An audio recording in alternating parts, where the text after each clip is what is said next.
And now we come to the final deserving.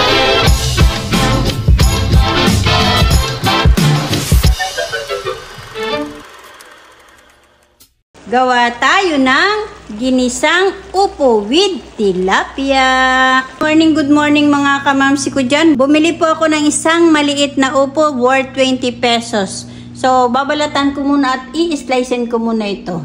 Na-slice ko na siya mga kamamsi. Tapos na akong magprito ng ating isasama na isda. So, hindi ko na pinakita sa inyo. So, maglagay po tayo ng oil. Maglalagay tayo ng 4 cloves of garlic. Siyempre, ang ating isang sibuyas. Alutuin natin yan. Magagulay naman tayo mga kamamsi. May gulay na, may isda pa. Medyo mahal ang isda ngayon. Alam nyo naman siguro, masama ang panahon dito sa amin. So, wala tayong choice kundi bumili ng isda kahit medyo mahal siya. Isote-sote lang natin yan hanggang sa lumabas yung aroma ng ating ginigisa. Ilagay na natin yung 5 kamatis na maliliit. Kaya gisa-gisa lang natin yan hanggang sa lumambot yung ating kamatis.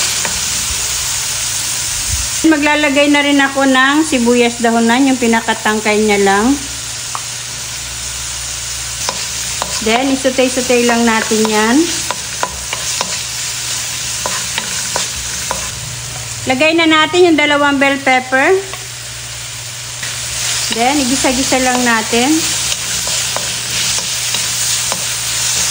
Saka natin ilagay yung in-slice na natin na upo.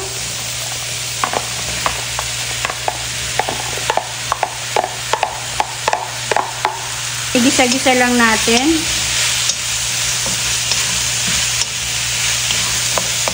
Ganda ng kulay, no? Hinog na kamatis po ang gamitin nyo. Kaysa masira, gamitin nyo na, sayang. Tansyahin nyo lang mga kamamsi yung paglalagay ng patis. Then, maglagay tayo ng seasoning.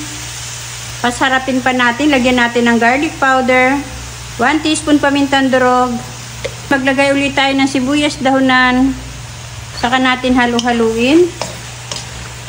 Lalagay na po natin yung ating pinirito na tilapia. Konting tubig.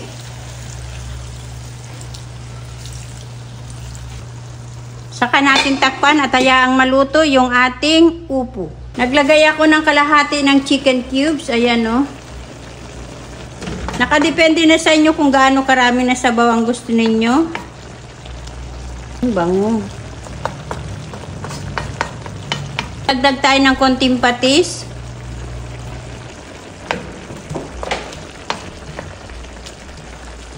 Tatikman ulit natin. Timing na mga kamamsi, budburan na natin siya ng sibuyas dahonan. So ayan na mga kamamsi, luto na ang ating ginisang upo. Ito na mga kamamsi ang ating ginisang upo with tilapia. Kain po tayo mga kamamsi.